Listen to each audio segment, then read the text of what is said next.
ಸರ್ಕಾರಿ ಕಾರ್ಯಕ್ರಮ ಇದು.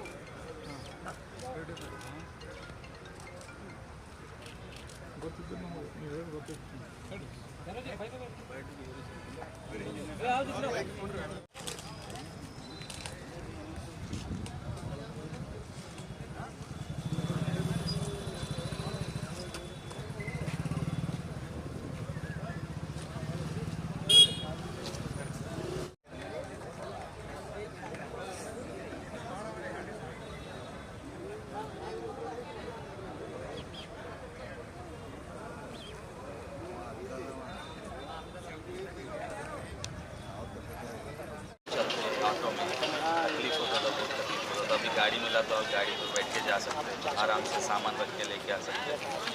बोलो थोड़ा आवता. ಇವತ್ತು ನಮ್ಮ ಕರ್ನಾಟಕ ಸರ್ಕಾರ ಬಂದ ಮೇಲೆ ಮೊದಲಿಂದಲೂ ನಾನು MLC ಇದ್ದಾಗ ಕೂಡ ಇಲ್ಲಿ 30 ಗಾಡಿಗಳನ್ನು ಇದೇ ಜಾಗದಲ್ಲಿ ವಿತರಣೆ ಮಾಡಿದ್ದೆ ನಮ್ಮ ವಿಧಾನ ಪರಿಷತ್ತಿನ ಅನುದಾನದ ಅಡಿಯಲ್ಲಿ, ಮತ್ತು ಜಿಲ್ಲಾ ಪಂಚಾಯಿತಿ ಅಧ್ಯಕ್ಷನಿದ್ದಾಗ ಕೂಡ ಕೊಟ್ಟಿದ್ದೆ.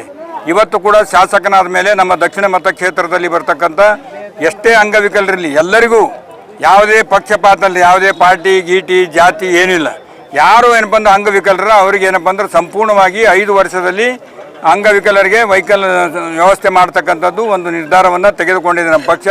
ಅದರ ಪ್ರಕಾರ ಇವತ್ತು 37 ಗಾಡಿ, ಇವತ್ತು 35 ಕೊಟ್ಟಿವಿ, ಇನ್ನೂ 2 ಕೊಡಬೇಕಾಗಿದೆ. 35 ಗಾಡಿಗಳನ್ನು ವಿತರಣೆ ಮಾಡಿದ್ದೇವೆ.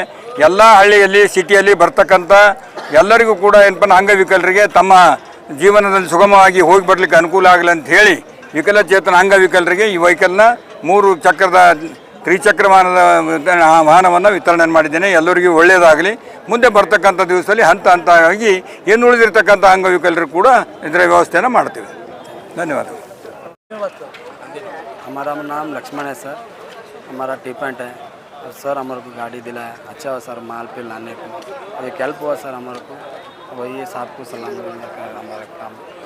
कैसा जाते थे पहले? अगर सब चलते जाते थे और ऑटो पिटो फिरते थे हम. अभी गाड़ी आया है सर, गाड़ी पे लाना माल पे सब लागते सर. हैंडीकैप आप तकलीफ होती थी होगी? होते थे सब. अब गाड़ी सर दिया, अब गाड़ी पे हम क्या सब माल पे लाने हमारा काम को अच्छा हो सर.